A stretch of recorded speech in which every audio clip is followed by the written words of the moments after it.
So we have a like very big project right now going, and in 2 days, in less than 2 days, production starts. And it's going to be my first time directing film in German. So you know, my current level is B1. I mean, I every day have 4 hours of classes of B2, but I think, lacking a little bit of practice. I also never had directing experience or acting experience in German, so I cannot even imagine how I'm gonna do this. But fortunately, I got a team and I got reliable people around me who will help me to do this. So I'm excited starting this project, but I'm also very, very nervous because the client is a very big cinema chain in Berlin. For that film, I need to direct a 9-year-old girl.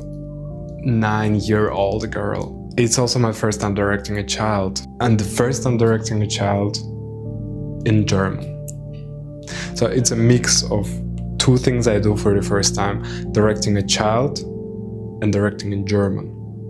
So directing a child in German is going to be like the most challenging thing I've ever done. So we basically let her just like act as natural as possible and make it seem as if it's like more comfortable for her, so she doesn't like get this stress once like we roll clap her and she starts feeling like, oh, now I have to act. Not seeing action and cut at the same time. So I'm always worried about the audio and sound, not having the audio files when we have the picture, you know, that could happen.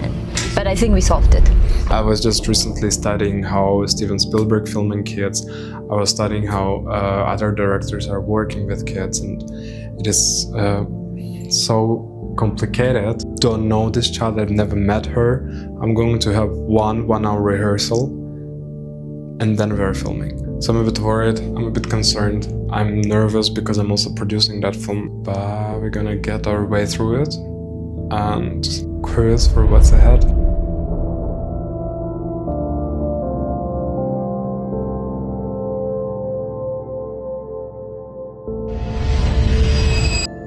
Hey ihr, ich möchte euch was sagen. Today I directed a child actor for the first time. Everyone will tell you the same thing about directing kids. They are playing, they don't listen, they drift. And once when you set up the shot and you explain it perfectly, they get distracted on the pigeon that sits on the window. And all of that is true. But what if I tell you that in fact, the kid was the easiest part today. The hard part was everyone else. Let me show you how exactly it played out and how it affects the way you are preparing for your next shot with a child actor. You might point at Kubrick here, the director which is famous with his intimate relationship to control. He was making 50, 70, 100 takes of the same action in order to get the best performance. Clearly wrong was at the end when you said we've got to get him out of here, as you got strong at the end, and I think it has to be a last desperate begging, you know? And I still think you shouldn't jump on every single emphatic line. It looks fake. It really does. It looks like you, Shelley, I'm telling you, it's too many times. Every time he speaks emphatically, you're jumping, and it looks funny. And he wasn't doing it believing that in one of those takes, the actor will give the best performance.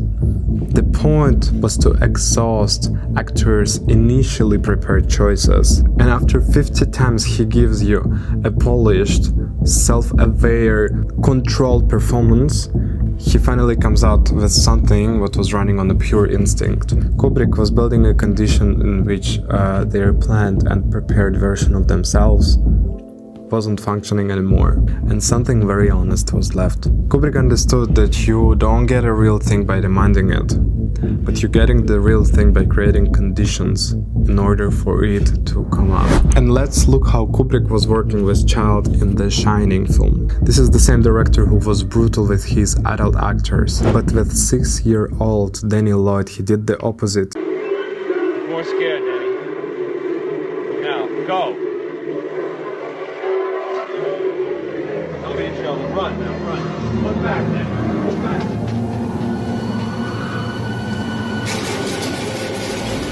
In the horror scenes, he tried to lock the child away from what exactly happening on set, and he made the child to believe that he is being filmed in a drama film instead of a violent horror movie. And in the actual violent scenes, instead of Danny, was used a doll that was just reminding of him. Kubrick knew that the condition of horror might be very harmful for a child actor, and this is why he kept him away as much as he could.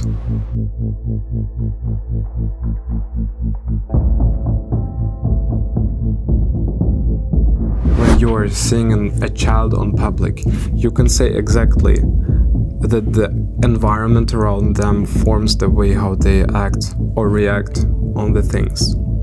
We know many kids are crying on a plane. For example, when plane lands or departures. This is the most stressful moment from them because they see the tension of the people around them and also they feel it physically. When parents are arguing between each other, the child feels that tension and they start crying themselves or they start getting emotional. And it happens every time in any size social group that a child feels any emotional context that the adult people are bringing. And this is the ground which is very important to understand while working with child actors. A child actor has no filter between the emotional state of the room and the emotional state of themselves. An adult actor can definitely separate those things. They can come on a tense, sad, and still bring a brilliant performance with them. Ganz einfach. Zweitens, So the performance that you get out of a kid isn't really a performance. It's a measurement of the environment which you build around them. Let me prove you it with what actually went wrong on set today. One of the people outside the location, so in the corridor, started making loud noises. And one of the crew members I had here inside got visibly angry. They went outside and screamed on this person. Reasonable reaction. And that was really loud and that was stopping our filming. But the anger itself became a second, bigger problem. Because now there were two disruptions in the room. The sound and an adult radiating a frustration in a couple of meters from my child actor. My entire job in this moment was to keep the temperature down. Not to solve the noise, but to make sure that the kid will always feel themselves comfortable. And that's a directorial act. It's not just me being nice and calm by my personality, but it's me trying to keep the temperature in the room down.